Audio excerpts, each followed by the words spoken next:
Hello, everybody. This is Linda Martin, and I'm here with James Junkin again, and we're talking on our Safety Bytes sponsored by Marina Golf. And welcome, James. Good morning. Good to see you. So we recently, within the last couple of weeks, did a short safety bite on the James Reason book that Marina Golf is giving away. And there it is, Human Error by James Reason.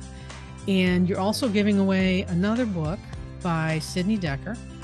And these are a field guide to understanding human error.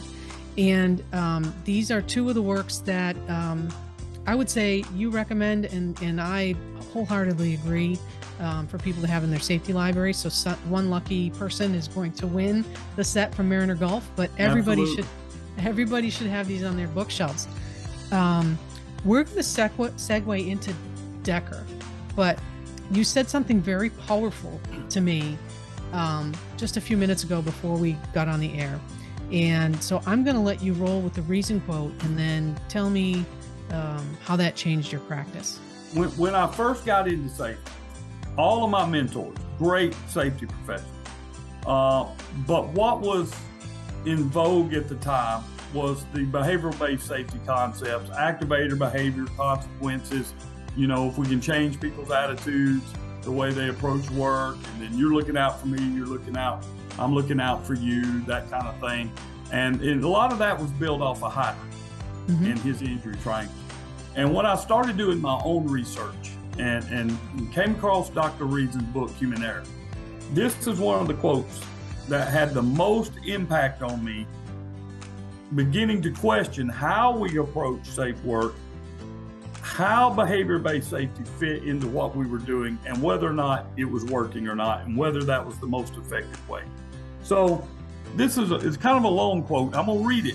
Go ahead. But it informed what was later to come in works by Dekker, works by Conklin, works by Proven, Peterson, ISO 45001, Z10, right here in this paragraph. So this is the quote. A problem that needs to be confronted is the belief held by many technical managers that the main threat to the integrity of their assets is posed by the behavioral and motivational shortcomings of those at the sharp end, meaning the workers. For them, the oft-repeated statistic that human errors are implicated in some 80 to 95% of all events generally means that the individual human inadequacies and errant actions are the principal causes of all accidents, right? What they hope for in seeking the help of a human factors specialist is someone or something to fix the psychological thinking of these deviant actions and unwanted behaviors, right? Yep. So they want somebody to come down, give us a new technique to fix the worker. Yep. But this, and I hope is now clear, runs counter to the main message of this book. Workplaces and organizations are easier to manage than the minds of individual workers. And when I read that the first time, I'm like, it makes sense. Yep. It makes sense.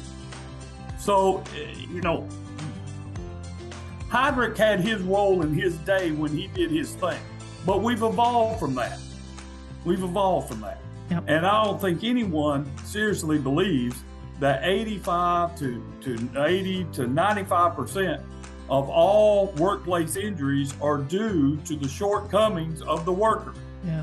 Right? Yeah. And so I wanted to discuss that paragraph with you and lead that into the works of Dekker, because he really builds on that in his book, The Field Guide to Understanding Human Error. Yeah. So what strikes me about that is basically, and I'm going to go high, right? So 9 out of 10 people are always going to choose to do the wrong thing, because of whatever's in their head, the information that's in their head or whatever, right? To me, that just basically says we're doomed, right? Because we're basically treating under behavior-based safety, we have to treat every single worker individually, which I don't disagree with on some levels, right? But if you can fix or mitigate the causes that people make way before it ever gets to the task level, way before it ever gets to behavior or thought process or input of information and output of task, that's the only way that you can mitigate a 9 out of 10 problem. Those are bad odds. Those are terrible odds, right? Right. And I think that's where safety kind of took a turn, right? With Reason and Dekker, is that we're not talking about fixing the worker anymore. We're gonna fix the system, right? We're gonna fix the components of the system such that the worker has the information that they need, right? And it's in real time, and they participate, and then we're not talking about behavior so much as we're talking about what led up to the decision-making process. Does that make sense? It does. It does. And Dekker addresses that in his book, The Field Guide to Understanding Human Error. Okay. So that let's move into that, okay? Because the first quote that I got for you is in line with what we just said, both of us, okay?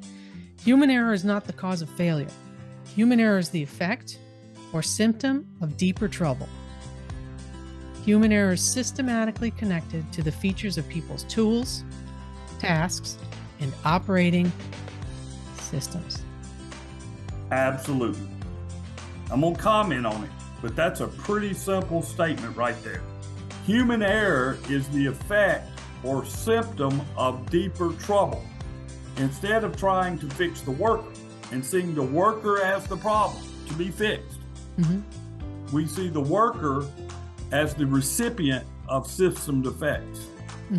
Because most people go to work to do a good job. People that go to work to destroy and that's criminal act, and that's outside. Well, we got those people in some workplaces and all over the country and around the world, right? We do have those people, and we're not saying that those people don't exist.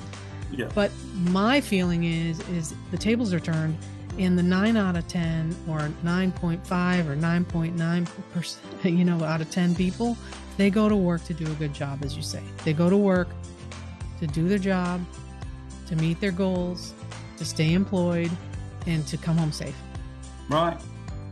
So rather than just looking at the worker, look at the tools, the task, the operating system that the worker has to contend with. So you can see Dekker building off of the foundation set by Reason. So if you've not, like Jocko says on his podcast, if you've not watched the previous Safety Bite, you need to go back and watch that one to get some of the things we're talking about with James Reason and human error. But it's an evolution of thought. Yep. And that's why, I'm really big on let's continue to grow as safety professionals. We've never arrived. So Dekker's really, his thought process to me is dig into the system in which the worker has to contend. Because most accidents, there is a system problem within the system. And so what do we mean by system, Dr. Martin? Well, so I just, before we get into that, I want to say, what's hopeful about what Reason and Dekker are talking about is we're not now talking about 90% of the workers are going to come to work and they're going to screw up, right? We're now talking about in these works and in these thoughts, we're talking about 99% of the workers come to work to do a good job, which is a much more hopeful statement for corporations, for safety, for the workers, etc. And all we have to do is set them up for success. Okay. Wow. And I mean, in my mind, I feel like that's a no-brainer. Right? I mean, let's set them up for success. They come we here. Need workers. Yeah, we Let's need set more. them up for success. And if they make a mistake, Right, it doesn't result in catastrophe. right. I think that's what Dekker and Reason are saying. And it bolsters the system, right? I mean, a mistake that doesn't result in catastrophe is a learning experience that makes the system stronger. Hopefully, if you have the right tools in place, the management of change tools and the incident investigation tools and the look back into the system and the changing of things back earlier up in the chain of what the worker is doing, then the system only continues to get stronger. And those 99% of workers that come to work to do good work and be safe and go home, very positive, right? Do so. This isn't Dekker's quote. This is Dr. Trevor Klett's quote. I love it. He was from the UK, but he got down to Texas and adopted just some regular old, what we call in Alabama, country common sense. Saying all accidents are due to human error is like saying all falls are due to gravity. While true, is not very helpful, is it? Totally agree with you. Probably the father of process safety from a system standpoint. PSM, Sims Offshore, Safety Environmental Management System, they're basically the same thing. There's not a dime's worth of difference between the two standards. But they're system safe, and that's what we're talking about. The system the organization uses to identify hazards and classify risk and put in controls and mitigation. And that's universal, no matter what the hazard is. Some hazards have more risk than others, but I don't care what the widget is, the process and the thinking is pretty much still the same.